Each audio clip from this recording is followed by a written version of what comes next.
nutre este caminito del matrimonio y de la familia. Hoy que nos va. Paola, buenos días a todos los que están aquí presentes en el estudio de La Poderosa y especialmente a nuestros hermanos radioescuchas. Bien, decíamos en el domingo pasado que íbamos a abordar pues los temas cruciales de este sínodo de obispos que acaba de concluir, que si bien es cierto no se ha editado un documento oficial como carta apostólica de su santidad el Papa Francisco, que está digamos que en preparación. Bueno, sabemos que hubo 94 conclusiones y de esas 94 conclusiones uno de los temas que más llamó la atención fue la vigencia del matrimonio. Y entonces aquí la primera reflexión que vamos a hacer es que encontramos el fundamento de esto tanto en el Antiguo Testamento como en el Nuevo Testamento. Y entonces desde el momento en el que Dios nuestro Padre nos dice que no es bueno que el hombre esté solo y de una costilla crea a Eva, nos podemos imaginar por qué no decidió crearla de una falange de los dedos de los pies o de las manos. ¿Por qué no decidió crearla de la rótula de una rodilla? Pues finalmente es hueso. No, escoge una costilla que tiene dos connotaciones fisiológicas. La primera de ellas es la cercanía al corazón, ¿sí? Y la segunda de ellas es que donde se encuentran los órganos vitales más preciosos en el ser humano, más preciados, más importantes, que si alguno de estos deja de funcionar, dejamos de existir, es el tórax, cubierto por las costillas. Entonces, ante esta analogía e importancia, sabemos que el matrimonio es una institución que, igual que nuestra iglesia, donde las puertas del infierno no prevalecerán contra ella, el matrimonio seguirá siendo una institución natural en nuestra sociedad. Cuando entendemos que es una institución natural, es que forma parte de la vida del ser humano. Vamos a hacer una comparación. Y aquí quiero aprovechar para mandar muchos saludos a los padres de familia de la Escuela de la Salle Américas, que tuve el gusto de estar con ellos el miércoles. Y como fueron tantas personas las que me pidieron que los mandara a saludar, pues los saludo a todos, ¿verdad? Y ahí decíamos, la analogía es que entre los animales creados, estamos nosotros en el reino animal, con una connotación especial. Somos animales racionales, algo que nos hace ser superiores del resto de los animales creados. Pero si en los animales las parejas se dan naturalmente, no por una atracción inteligente, o sea, nunca vamos a ver que un león decida, ahora sí que encontrarse en pareja con una leona por sus cualidades maternales, por su habilidad para cazar, por sus buenas formas. No, la atracción natural es por las feromonas. Y los seres humanos también nos manejamos de esa misma manera en una parte de nuestra sexualidad. Pero no solamente nosotros los seres humanos, Dios nuestro Padre nos ha dado unas facultades superiores como son la inteligencia, la razón, la voluntad y la libertad. Luego entonces la primera sugerencia es que ante la atracción concupiscente, es decir, el agrado a la vista, pongamos en juego también nuestras facultades humanas superiores para continuar con esa relación que se da naturalmente. Y aquí voy a hacer referencia cuando se realizó este sínodo de obispos. Previamente, el año pasado, hubo una sesión extraordinaria, preparatoria para este sínodo de obispos. Pero previo a eso, hubo una serie de encuestas en donde todos los católicos del mundo participábamos dando nuestras respuestas para hacer el documento de trabajo de este sínodo de obispos. Y una de las preguntas con respecto al matrimonio era que la mayoría de los jóvenes contestaban que el matrimonio tendría permanencia mientras tuviéramos el gusto y la estabilidad de gozarlo. Y entonces de aquí deducimos una situación que se da en los matrimonios jóvenes actuales. ¿Cuál es esa situación? No es lo mismo sentir que conocer. Cuando de repente en la relación humana tú sientes mariposas, sientes una atracción, sientes que no te lo puedes quitar de la cabeza o no te la puedes quitar de la cabeza, pues queda en eso, en una sensación. Y entonces cuando los matrimonios jóvenes suponen que la permanencia va a ser en cuanto sientan esa atracción, y si esa atracción de repente va disminuyendo, pues recurran a esas fortalezas que Dios nuestro Padre nos ha dado en inteligencia, en razón, en voluntad y en libertad. Y contestando a la afirmación de la carta de los Efesios, que en el capítulo 5, nos dice que el matrimonio es un misterio. Y luego entonces nos invita a que vayamos descubriendo ese misterio. Y entonces el sínodo de obispos de ahí crea una línea de trabajo que es el acompañamiento que tenemos que hacer los matrimonios con más años de existencia y con mayor madurez para estos matrimonios nuevos. Y entonces, ¿cómo debemos de animar? Y aquí vuelvo a subrayar, es una invitación casi obligatoria que nos hace el sínodo de obispos a los que llevamos N cantidad de años en el matrimonio. Hace rato escuchaba que mandaban saludos para un matrimonio que cumple 60 años. Y yo la pregunta que te quiero hacer es, ¿cuántos años de matrimonio tienes? ¿Por cuántas experiencias has vivido? ¿Por cuántos momentos de amargura o de felicidad y cómo los has superado? Bueno, pues sé generoso, ponlos a disposición de los matrimonios nuevos.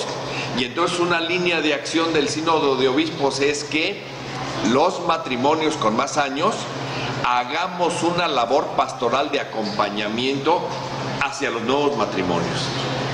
Y la razón es que hay una confusión entre los nuevos matrimonios.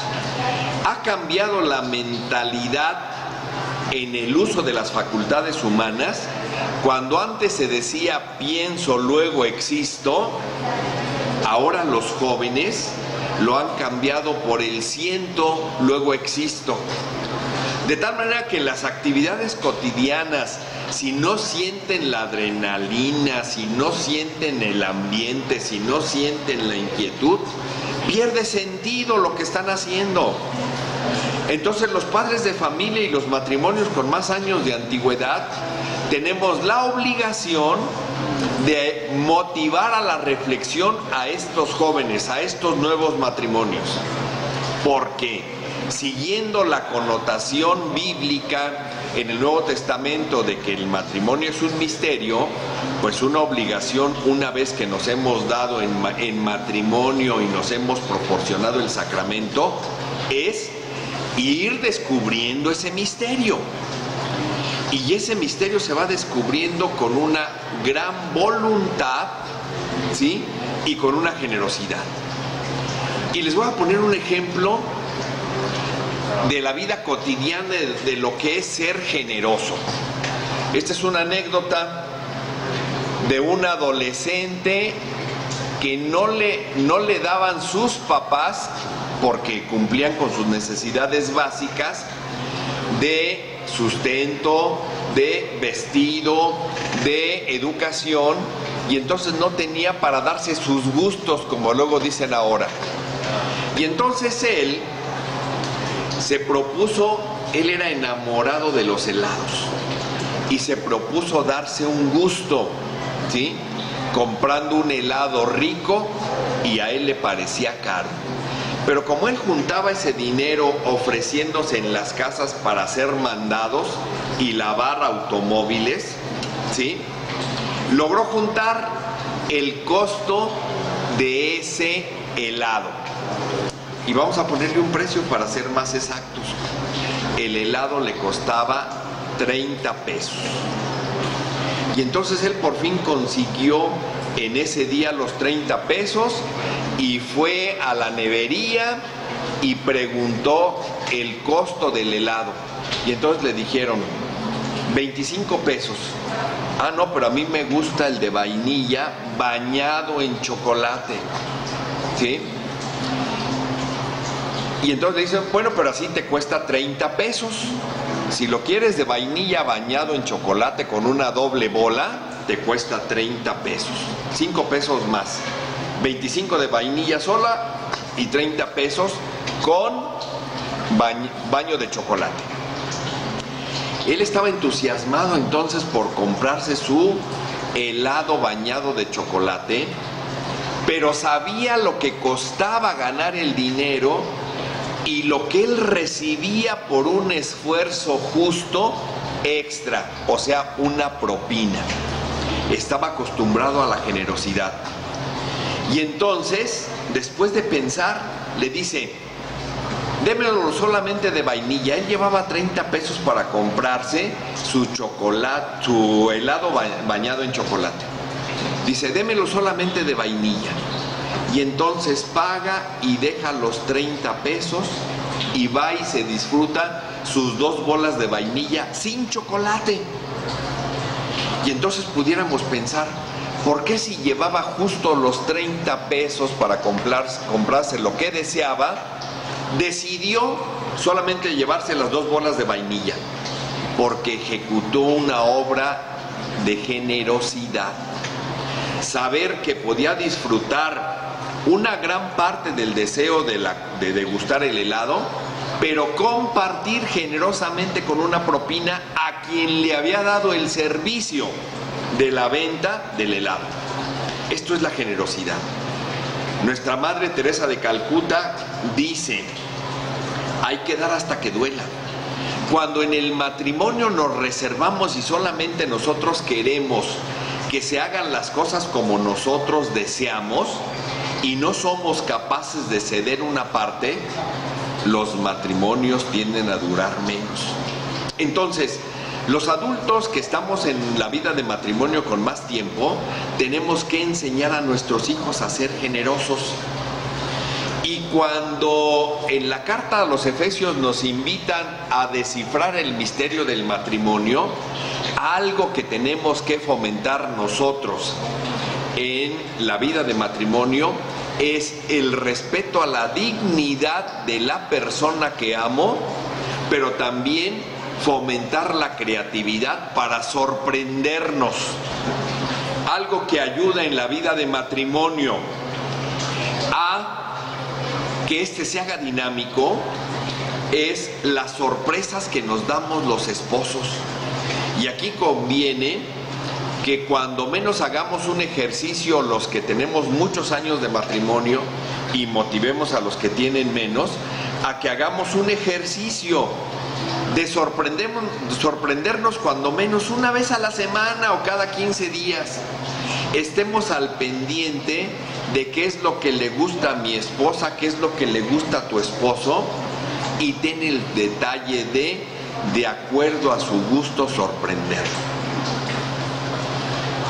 Algo que ayuda a que en la vida de matrimonio sea más duradera es poner todos nuestros elementos humanos porque esta relación perdure, y cambiar de una actitud de atracción por concupiscente ¿Cuál es la atracción concupiscente que se da en el inicio del matrimonio? Pues el gusto que nos da ver la belleza de él o ver la belleza de ella.